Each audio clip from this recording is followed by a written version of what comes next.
اس میں کوئی شک نہیں کہ ابو الحسن علی بن حسین ایک بہترین عالم ہیں۔ امامیہ سے ان کا تعلق ہے، لیکن وہ ایک سچے اور کھرے مسلمان بھی ہیں۔ ان کے خیالات اور لوگوں سے مختلف ہیں۔ ان کا کہنا ہے کہ ہم سب خواہ امامیہ والے ہوں یا سنت و الجماعت کے ہوں، سب سے پہلے مسلمان ہیں، اس کے بعد ہم کسی مسلک سے تعلق رکھتے ہیں۔ ان کا کہنا ہے کہ ہمارا خدا ایک ہے، ہمارا رسول صلی اللہ علیہ وسلم ایک ہے۔ ابن القمی کو رک جانا پڑا، اس لیے کہ ناؤز پھر بولا اور کہنے لگا، کیا وہ چاروں خلفاء کو راشد خیال کرتے ہیں؟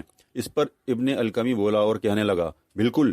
ان کا کہنا ہے کہ جب سارے ہی مسلمان حضرت علی رضی اللہ تعالیٰ عنہ کو قابل تکریم، صاحب وقار اور اپنا رہنما سمجھتے ہیں، تو پھر ہم امامیہ سے تعلق رکھنے والے باقی تینوں شیخان سے کیوں بیزاری کا اظہار کریں؟ ہمارے لیے وہ چاروں ایک جیسے ہی ہیں۔ یہ خیالات ہیں ابو الحسن علی بن حسین کے، اور محلہ کرخ میں ایک ایسا طبقہ بھی ہے جو بڑی سختی سے ان کے خیالات کا حامی ہے۔ ابن القمی جب خاموش ہوا تب اس بار سیانوف بولا اور کہنے لگا، ہمیں اس بات کی بہت خوشی ہوئی ہے کہ آپ ہمارے ہم خیال ہیں، خلافت کو بنو عباس سے نکال کر علویوں کے حوالے کرنا چاہتے ہیں، اور یہ کہ اس مقصد کو حاصل کرنے کے لیے عنقریب اپنے قاصد ہلاکو کی طرف روانہ کریں گے۔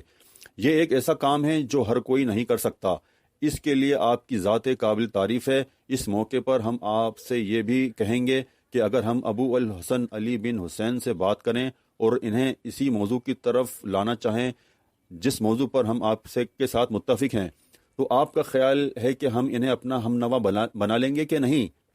ہلکا سا تبسم اس موقع پر القمی کے چہرے پر نمودار ہوا، پھر کہنے لگا، تم دونوں ضرور ابو الحسن علی بن حسین سے ملاقات کرو۔ اگر تم انہیں اپنا ہم نوا بنانے میں کامیاب ہو جاتے ہو تو میں سمجھتا ہوں ایک بہت بڑی کامیابی ہوگی۔ اس پر سیانوف اور ناؤس دونوں اٹھ کھڑے ہوئے، پرجوش انداز میں ابن القمی سے مصافحہ کیا۔ پھر ناؤس کہنے لگا، آپ ہلاکو کی طرف قاصد بھیجنا نہ بھولیے گا۔ ابن القمی نے مسکراتے ہوئے گردن ہلائی اور اس کے ساتھ ہی سیانوف اور ناؤس دونوں وہاں سے نکل گئے تھے۔ تھوڑی دیر بعد سیانوف اور ناؤس دونوں امامیہ کے عالم دین ابو الحسن علی بن حسین کی حویلی کے دروازے پر دستک دے رہے تھے۔ دروازہ جب کھلا تو دروازہ کھولنے والا ڈھلی ہوئی عمر کا ایک شخص تھا۔ اسے دیکھتے ہی ناؤس بولا اور کہنے لگا، میرا نام ناؤس ہے اور یہ میرا ساتھی ہے اور اس کا نام سیانوف ہے۔ ہم محترم ابو الحسن علی بن حسین سے ملنا چاہتے ہیں۔ اس شخص کے چہرے پر ہلکا سا تبسم نمودار ہوا، کہنے لگا، میں ہی ابو الحسن ہوں، آپ اندر تشریف لائیں۔ اس کے ساتھ ہی وہ دروازے سے ایک طرف ہٹ گئے۔ سیانوف اور ناؤس دونوں حویلی میں داخل ہوئے۔ ابو الحسن نے دروازے کو اندر سے زنجیر لگائی اور ان دونوں کو اپنے ساتھ دیوان خانے میں لے گئے، انہیں اپنے سامنے بٹھایا، پھر کہنے لگے، آپ بتائیں آپ کو مجھ سے کیا کام ہے؟ اس پر ناؤس بولا اور کہنے لگا، ہم اس سے پہلے ابن القمی سے مل کر آئے ہیں۔ ہم نے دیکھا ہے کہ محلہ کرخ اور حلہ کے اندر سنت و الجماعت کے حکمرانوں کے خلاف ایک ہیجان اور نفرت پائی جاتی ہے۔ لوگ بنو عباس کی خلافت سے مطمئن نہیں ہیں اور خلافت کو علویوں میں منتقل کرنے کے خواہش مند ہیں۔ اسی سلسلے میں ہم آپ سے بات کرنے کے لیے آئے ہیں کہ آپ اس معاملے کو اپنے ہاتھ میں لے لیں۔ بغداد کے اندر آپ جیسی شخصیت کا وقار اور عزت ہے، لوگ آپ کی بات مانیں گے اور جس طرح آپ کہیں گے اسی طرح ہم عمل کریں گے۔ ایسا ہو جانے کی صورت میں خلافت بنو عباس سے بڑی آسانی کے ساتھ علویوں کے طرف منتقل کی جا سکتی ہے۔ سیانوف اور ناؤس کی یہ گفتگو سن کر ابو الحسن علی بن حسین نے ایک ناپسندیدہ سی نگاہ ان پر ڈالی اور کہنے لگا، دیکھو میرے عزیزو، میرے ساتھ مسلمانوں سے متعلق اوہام کے کالے بادلوں اور تخیل کے پرپیچ راستوں کسی باتیں نہ کرو۔ اگر مسلکی اختلافات کو ہوا دی گئی تو یاد رکھنا اس میں صرف ایک مسلک والے کو نقصان نہیں پہنچے گا، دونوں مسلک والوں کو خمیازہ بھگتنا پڑے گا، اور مسلمانوں کی حالت تاروں کے کفن پہنتی شام آتی جاتی رتوں کی بختی کی لکیروں سے بھی ابتر ہو کر رہ جائے گی۔ لوگ ایک دوسرے کا گریبان پکڑیں گے، بغداد کے اندر امن کی سطح کو لرزاں کر دینے والے طوفان اٹھیں گے، افق کی گردن پر لہو کی سلیبیں جما دی جائیں گی۔ دیکھو میں تمہیں نصیحت کرتا ہوں، مسلمانوں کی زندگی کے تلاطم میں سلگتی آگ، اداس شاموں، سونی پڑی گلیوں کا سا ماحول پیدا کرنے کی کوشش نہ کرو۔ تمہیں چاہیے کہ مسلمانوں کے اندر اتفاق اور یکجہتی کی بات کرو۔ سنو، ہم سب سے پہلے مسلمان ہیں، اس کے بعد ہمارا کسی مسلک سے تعلق ہے، اور اگر ہم مسلمان ہونے کو پس و پیش رکھتے ہیں اور پہلے مسلک کی بات کو ہوا دیتے ہیں تو یاد رکھنا ہمارے اندر نا اتفاقی اور کمزوری پیدا ہوگی، اور ہمارے ارد گرد جو ہمارے دشمن بھوکے گدھوں کی طرح اس طاق میں ہیں کہ مسلمانوں کے اندر نا اتفاقی اور نفاق پیدا ہو اور ہم انہیں نوچ کھائیں، وہ ہم پر امٹ پڑیں گے۔ اگر مسلمانوں کے اندر اتفاق اور تعاون رہتا ہے تو یاد رکھنا کہ ان کے اندر مہتاب کے نور اور نجوم کی درخشانی جیسی یکجہتی رہے گی، اور وہ ایک لازوال اور بے مثال قوت بن کر اپنے ہر دشمن کے مقابلہ کر سکیں گے۔ لہٰذا تم سے پھر کہتا ہوں کہ مسلمانوں کے اندر نوحہ گری اور کا آخری کورام ذلت و پستی کا تخم بننے کی کوشش نہ کرو۔ اگر تم مسلمانوں کے اندر اتفاق، تعاون، پیار اور محبت کی بات کرتے ہو تو پھر میں قدم بقدم تمہارے ساتھ ہوں۔ یہ بھی یاد رکھو، بنو عباس حضور صلی اللہ علیہ وسلم کے چچا عباس کی نسل سے ہیں، ہاشمی ہیں اور قابل احترام ہیں۔ ابو الحسن بن حسین جب خاموش ہوئے تب سیانوف بولا اور کہنے لگا، اگر ہم مسلکی اختلافات کو تقویت دے کر خلافت کو تبدیل کرنا چاہتے ہیں تو پھر آپ کا کیا رد عمل ہوگا اور آپ کیا کریں گے؟ ہلکا سا خوبصورت تبسم ابو الحسن بن حسین کے چہرے پر نمودار ہوا اور کہنے لگے، میں وہی کچھ کروں گا جو میرے اللہ اور میرے رسول صلی اللہ علیہ وسلم کا حکم ہے۔ تم لوگوں کو پکاروں گا اور انہیں اتحاد و یکجہتی کا پیغام دوں گا۔ اگلے روز ابو الحسن علی بن حسین محلہ کرخ میں ایک بلند جگہ کھڑے ہو کر لوگوں کو مخاطب کرتے ہوئے کہہ رہے تھے، لوگوں، بغداد شہر کے اندر کچھ لوگ انجانے پروں پر پرواز کرتی قضا پھیلتے بڑھتے خونی سیالوں، دل و جان کے رشتوں کو معدوم کر دینے والے آتشی ریگزاروں کے بگولوں کی طرح کام کر رہے ہیں۔ مسلمانوں کے اندر وہ مسلکی اختلافات فروعی مسائل کو ہوا دے کر مسلمانوں کی حالت منزلوں کے ٹوٹے سنگ میل موت کے دائرے بنتے بھنور جیسی کرنا چاہتے ہیں۔ یاد رکھو، ایسے ہی لوگ مسلمانوں کے اندر مظالم کی رودادیں، خطاؤں کی کہانیاں تحریر کرتے ہیں۔ ایسے ہی لوگ نفس پرستی کے طوفان کھڑے کر کے جاگتے ہولناک سپنوں کا سا ماحول پیدا کر کے رکھ دیتے ہیں۔ سنو، مجھے غور سے سنو، جو باتیں میں تم سے کہہ رہا ہوں یہ باتیں میں اس سے پہلے بھی تم سے کئی بار کہہ چکا ہوں، لیکن آج جو کچھ میں کہہ رہا ہوں وہ یوں جانو کہ میں نے اپنی آنکھوں سے ایک خواب دیکھا ہے۔ اس خواب کی تعبیر تمہارے سامنے بیان کر رہا ہوں۔ تمہارے محلے کے علاوہ حلا میں بھی کچھ لوگ ایسے ہیں جو مسلمانوں کی تقسیم، ان کے اندر نفاق، ان کے اندر نا اتفاقی کے لیے کام کر رہے ہیں۔ ان کا ادوا نہ کرنا، ایسا کرو گے تو یاد رکھنا انگارہ جذبوں، درد کی نئی سوغاتوں، ٹوٹے بکھرے اجڑے دیار، کردار کی ہتھیلی سے گرے ہوئے انسانوں کی طرح ہو جاؤ گے۔ بوند بوند پانی کو ترستے بادلوں اور غموں کے منجمد لمحوں کی طرح اپنی موت آپ مر جاؤ گے۔ میں پھر تم سے کہتا ہوں، ہم سب مسلمان ہیں۔ اپنے اپنے مسلک کو اپنے مسلمان ہونے سے پیچھے رکھو۔ ایک مسلمان کی حیثیت سے ہمارے غم و مسرت، راحت اور کلفتیں، دکھ اور سکھ ایک ہیں۔ ہمارے قدیم اساطیری رسومات، جسم و روح، دھوپ سائے، کرب و آسودگی سب ایک ہیں۔ ہم بھائی بھائی ہیں۔ جو بھی ہمارے اندر نفاق، نا اتفاقی پیدا کرتا ہے اسے اپنا دشمن جانو۔ ایسے لوگ جو تمہارے محلوں میں داخل ہو چکے ہیں ان سے محتاط رہو۔ یہ لوگ نبض فطرت میں ہلچل برپا کر کے ہماری زیست کے کہکوں میں دکھ بھرنا چاہتے ہیں اور ہماری چاہتوں کے راز و نیاز میں ایک ہیجان پیدا کرنے کے در پہ ہیں۔ میں پھر تم سے کہتا ہوں، نفاق پیدا کرنے والوں، نا اتفاقی کا بیج بونے والوں سے محتاط اور ہوشیار رہنا۔ نہیں کرو گے تو پھر پچھتاؤ گے۔ جب وبا آئے گی، جب مصیبت آئے گی تو پھر صرف ایک مسلک کے لوگوں پر مصیبت اور ذلت نہیں آئے گی، سارے مسلمان ہی اس کا شکار ہوں گے۔ پھر نہ کوئی شہر رہے گا، نہ بستی، نہ آبادی رہے گی، نہ آبادیوں کو آباد کرنے والے۔ میں جانتا ہوں ان دنوں کرخ اور حلا میں کچھ تحریکیں بڑی تیزی کے ساتھ سرگرم عمل ہیں۔ میں تمہیں وصیت کرتا ہوں ان سے بچ کر رہنا۔ کیا تم چاہتے ہو کہ ہمارے اندر پھر وہی بدعتیں شامل ہو جائیں جو بنو بویا نے ہمارے اندر جاری کی تھیں، اور ہم باقی مسلمانوں سے کٹ کر ایسے جزیرے کی شکل اختیار کر جائیں جس کا کسی سے کوئی واسطہ نہ ہو، رابطہ نہ ہو؟ یاد رکھو، ابو الحسن بن حسین یہیں تک کہنے پائے تھے کہ ایک طرف سے تیز اور جان لیوا تیروں کی بوچھاڑ آئی اور ابو الحسن بن حسین کو چھلنی کر کے رکھ دیا۔ وہ وہیں گر کر دم توڑ چکے تھے۔ ابو الحسن بن حسین کے اس طرح مارے جانے سے امامیہ نے دوسرے مسلک پر ان کی موت کا الزام لگایا۔ اس طرح بغداد کے محلہ کرخ میں ایک ہیجان اور ایک افراتفری کا عالم برپا ہو گیا تھا۔ محلہ کرخ کے کچھ شرفا نے ان حالات کی شکایت خلیفہ معتصم کے بیٹے ابو بکر سے کی۔ اس صورتحال کو سامنے رکھتے ہوئے ابو بکر نے اپنے سارے سالاروں کا اجلاس طلب کر لیا تھا۔ اجلاس میں شامل ہونے والوں میں بغداد کے لشکریوں کا سپہ سالار فتح الدین داؤد، مجاہد الدین ایبک، نامور عرب سالار منصور بن احمد، مشہور و نامور سالار شرف الدین کردی اور امامیہ سے تعلق رکھنے والا صالح بن اشرف شامل تھے۔ جب سب جمع ہو گئے تب ابو بکر نے جو صورتحال بغداد کے محلے کرخ میں پیش آئی تھی وہ ان سب کے سامنے پیش کی۔ اس موقع پر لشکریوں کا سپہ سالار اعلیٰ فتح الدین داؤد بولا اور ابو بکر کو مخاطب کر کے کہنے لگا، میرے خیال میں سب سے پہلے صالح بن اشرف کو اپنے خیالات کا اظہار کرنے کا موقع دیا جائے، اس لیے کہ یہ اسی محلے کا رہنے والا ہے، وہاں کے حالات کو بہتر طور سے جانتا ہے۔ ابو بکر کے علاوہ باقی سالاروں نے بھی فتح الدین کی اس تجویز سے اتفاق کیا تھا، لہذا سب صالح بن اشرف کی طرف دیکھنے لگے تھے۔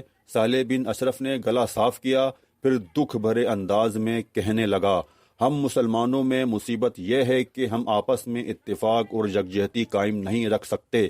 ابو الحسن بن حسین جہاں امامیہ والوں میں شہرت رکھتے تھے، وہاں وہ ہمارے دوسرے مسلک کے لوگوں کے اندر بڑی اہمیت اور بڑے وقار اور عزت کے حامل تھے، لہذا کسی بھی دوسرے مسلک والوں نے ان پر حملہ آور ہو کر ان کا خاتمہ نہیں کیا۔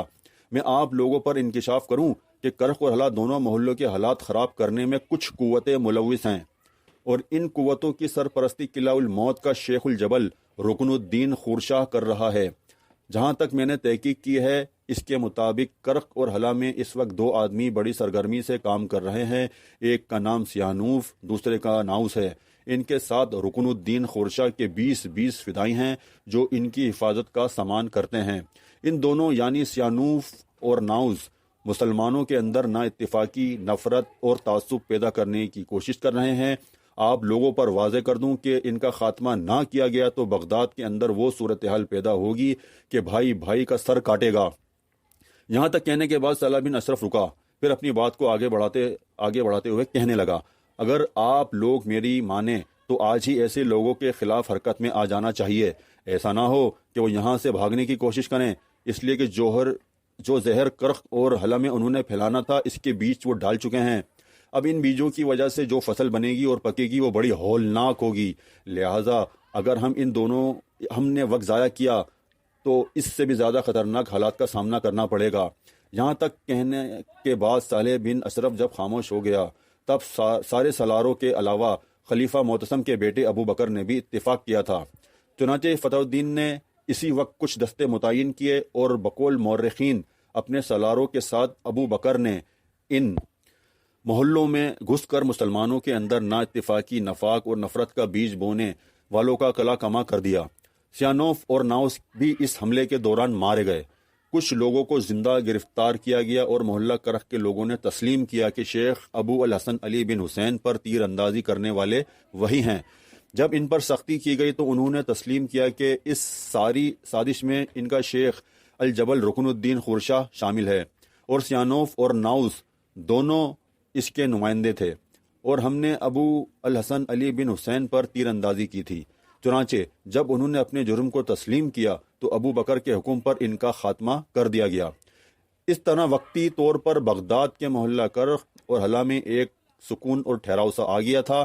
اسی دوران بغداد کا غیر ذمہ دار اور محتسب وزیر ابن القمی اپنے 2 قاصدوں کو ہلاکو کی طرف بھیج چکا تھا۔